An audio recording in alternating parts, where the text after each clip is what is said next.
Supongamos que estamos diseñando una pequeña aplicación para una empresa que brinda servicios técnicos a domicilio para sus clientes, desde la cual, entre otras cosas, podremos generar las órdenes de reclamo de reparación realizadas por parte de los clientes. Veamos solo las transacciones que nos interesan para este ejemplo. Tenemos una transacción para registrar a los clientes, otra transacción para registrar los técnicos de la empresa,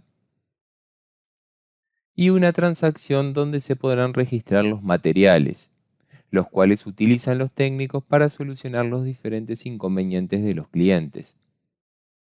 Luego tenemos esta transacción, donde el operador que recibe el reclamo por parte del cliente ingresará todos los datos necesarios para generar la orden de reclamo. En la misma tenemos como clave primaria el atributo RepairOrderID, el cual tiene asignado un tipo de datos autonumerado. Cada orden tendrá un cliente asociado, por lo que tenemos en esta transacción inferidos atributos de la tabla Customer. Y por último, tenemos estos atributos propios de la transacción para registrar la fecha de ingreso, el tipo de orden, cuyo tipo de datos será un enumerado que contiene estos valores, el precio, un estado, cuyo tipo de datos también será un enumerado que aceptará estos valores, la fecha de agendado y una descripción. Veamos ahora las reglas que ingresamos. Tenemos un par de reglas default y varias reglas no except. En las reglas default asignamos un valor al atributo que guardará el estatus de la orden, en este caso P, dependiente.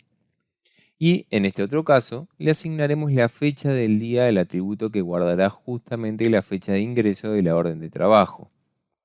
También vemos que este atributo de la transacción será calculado a partir del valor ingresado en este otro atributo, el cual registrará el tipo de orden. Y por último declararemos un par de reglas error. Veamos en ejecución esta transacción, desde la cual ingresamos una orden de reclamo. Ahora supongamos que en nuestra realidad, luego de ingresada una orden, un coordinador deberá asignarle un técnico y los materiales que se le proporcionan al mismo para poder llevar un control y cambiar el estatus de la misma para que quede como asignada.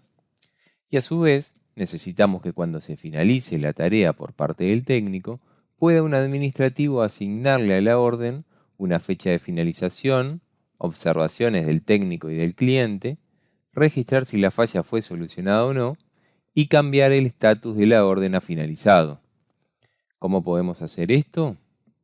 Una opción sería agregar todos estos atributos a la transacción e ir completando los que necesitamos en cada momento. Veámoslo en ejecución. Como vemos, esta solución no presenta una interfaz amigable para el usuario, ya que siempre habrá campos que no interesan ni deban completarse.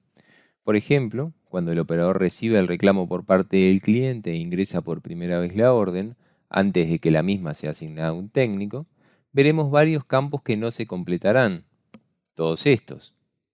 En este caso, son relativamente pocos, pero si la cantidad de atributos aumenta, esto impactará cada vez más en el usuario y en su experiencia con el sistema.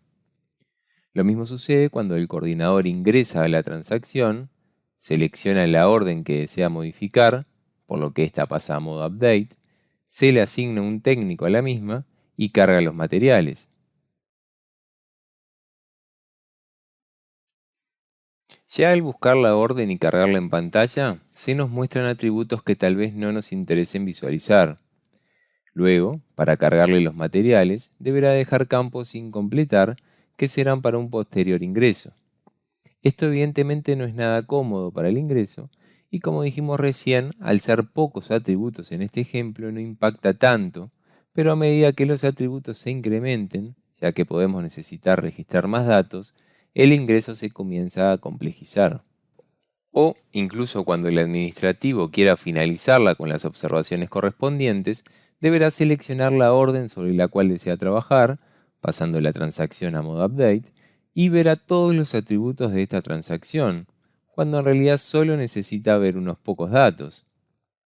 Otra desventaja es la complejidad que puede llegar a tener para programar el comportamiento de esta transacción, ya que como vimos, la misma pasará por diferentes estados y modificaciones con ingresos posteriores, pudiendo necesitar cada momento diferentes controles que queramos hacer, incluso de los mismos atributos. Pero, dado este diseño, todo será programado en el mismo objeto, no pudiendo personalizar reglas o eventos propios de cada uno de los momentos que acabamos de ver. Estas desventajas podríamos solucionarlas de una forma sencilla mediante el uso de lo que llamamos transacciones paralelas. De esta forma, tendríamos una transacción para el ingreso de la orden en primera instancia por parte del operador, otra transacción donde el coordinador asignará esa orden al técnico y cargará los materiales que se le den al mismo, y por último una transacción donde el administrativo podrá cargarle las observaciones del técnico y del cliente si las hubiera, y si el problema fue solucionado o no, quedando cada una con los atributos que realmente nos interesan para cada instancia. Para esto, las tres transacciones deberán tener el mismo atributo como clave primaria.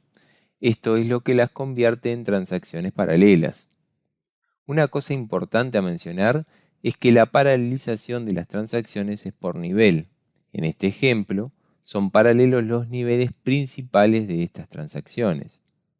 Si observamos la sección Reglas de las transacciones, vemos que cada una tiene las suyas propias, totalmente independientes unas de otras.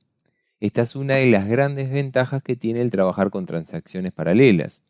Lo mismo sucede con los eventos que podamos programar.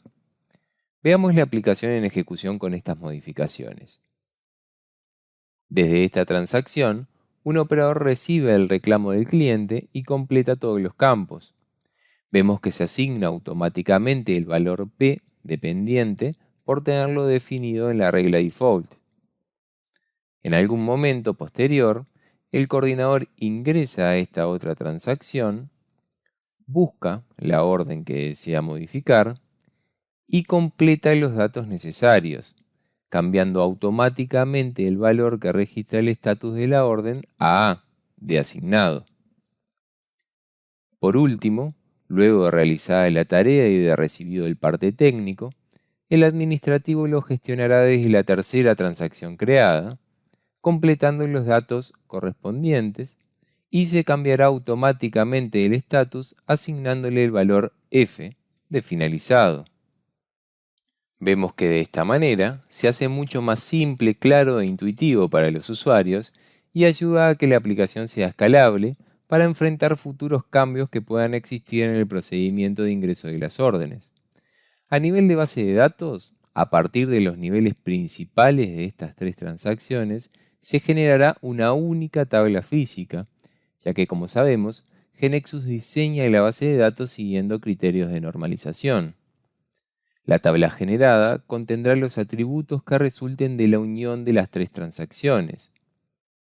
Cuando ingresamos un registro desde la primera transacción, ¿qué sucede entonces en la tabla de nuestra base de datos con los atributos a los que aún no le asignamos ningún valor? ¿Con qué valor quedarán? Se asignarán valores vacíos por defecto, 0 en campos numéricos, cadena vacía en los campos del tipo character, una fecha por defecto para representar el vacío para los del tipo date y false para los atributos booleanos. Las transacciones paralelas nos ofrecen una forma limpia de mantener en la estructura de cada transacción estrictamente la información con la que se quiere trabajar dentro de ese programa, independientemente de la información de la misma tabla que pueda manejarse en otra de las transacciones.